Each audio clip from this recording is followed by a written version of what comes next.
So, historic gold medal for India in equestrian, and joining me are the team members and the young athletes from Indian side who has done for the nation.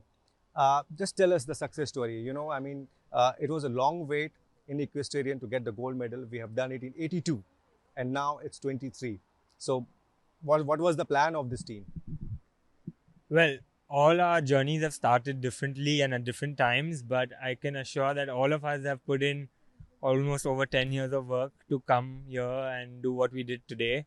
And yeah, it's been a lot. It's a huge team that goes behind coming to this level: trainers, coaches, family, grooms, everyone. And I think, yeah, everyone has their own story, but I think we together have made something special for India. Well, of course, and we were also was in wait to get that medal. So, listen in from Anush. Anush, what is your story? And also tell us that when did you start it? What attracted you, to opt out equestrian?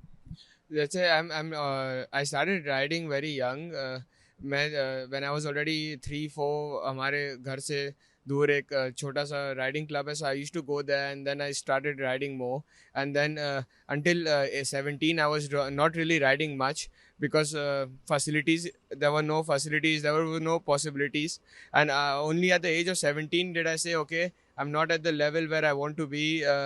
कि मैं पहुंच नहीं रहा हूँ when I want to be, and मेरे goals है Asian Games, Olympics, and I'm not even close to that. And that's when I decided to move to Germany, and I'm living in Germany since 2017, and finally we worked hard, and I think this, like Sudipti said, I think this medal speaks more than 1,000 words. So yes, here it is. And when did you started, and who was your role model? I was in a boarding school called Mayo College Girls School, and I picked up riding as a sport there in 7th grade. I did a little bit of show jumping and dressage, but over the years my love for dressage grew, and I decided to take it up more seriously in my final years of school. And in my summer and winter holidays, I used to come to Europe to train, and that's where the bug really bit me, and I thought I really want to do it. And in 2020, in the beginning of 2020, I got my first horse in Denmark. And yes, my journey started from there, and we're here now. Yeah. And since this sport is not really popular back home, but do you also feel that from now this gold medal will change the scenario? Absolutely. I think it will motivate a lot of youth to come and join into this, because as it is a very interesting sport, and with so many, it involves a horse. So it's more exciting than any other sport, I would believe. And I think it will really fuel all the youth back at home to take up this sport, because it has something else to offer which has been waiting for. And I think India, with this medal, I think we have really unlocked the doors for India to have a chance at it. Well, of course. And just tell us one more thing. I mean, was it sponsored by government? How do you guys manage? If you're training abroad, getting your horses, everything, who paid for that? All of us are our trainings and everything are all self-sponsored by our parents, but the government paid from the quarantine for these Asian Games, but just everything has been done by us.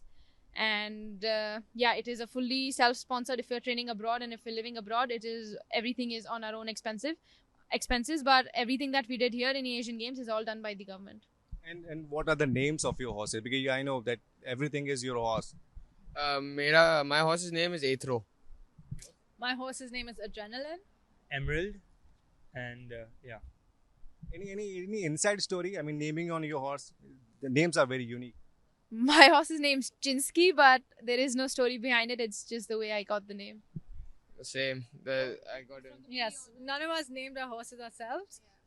They were named by their breeders, but yeah, they hold a special place in our hearts. We've got our horses at a much later stage in their life, and most of the horses are named in the first beginning years of from 1 to 3 years, and we've all got our horses named by their previous owners. Okay, last and final question. Was you guys expecting that you're going to the Asian Games and you'll be participating in this, and you'll come back home with the gold medal in the neck? To be very honest, amongst all of us, I think we were all very hopeful that we will do it. Not to be never for one second that we thought that we will not make it to the podium, because we have worked really hard about it, and we knew for a fact if we did it 100%, it will turn out to be a podium. It's good that it turned out to be a gold, but we knew we would finish podium because we have been training very long and all of us are at a very good level and with very top trainers. And we were prepared for it. We did not come unprepared to these Asian Games. We were 100% prepared. Anything which you expect from the federation, for the betterment of this sport, which needs to be done? I think, to be honest, that our federation, I think they could just help us more as athletes in the whole organization and in the whole, just the whole qualification process. I just think it could, it could develop a little bit more. It would be of great help not only to us, not only to the athletes competing at the respective championships, but also to the potential athletes, potential young athletes in the future. I think, you can see, nothing is impossible, and I think in India, being such a huge country, there's enough talent to make it to the top, not especially in dressage, I would say. And I think it's just that if there's a little bit more, the whole infrastructure, if it develops more, I think there's no, the sky is the limit. So, yeah. So, final question: what's the celebration plan? What's the celebration plan tonight? We sleep at a good time tonight because we have to ride tomorrow. We prepare Yes. for tomorrow. Okay. Yeah. So, athletes are very confident because they know that how exactly this medal is going to affect and impact the young generation of our country, and they are very hopeful. If governments comes up, federation comes up, then these kind of performances will keep coming. This is Nitin Srivastava reporting for India Today.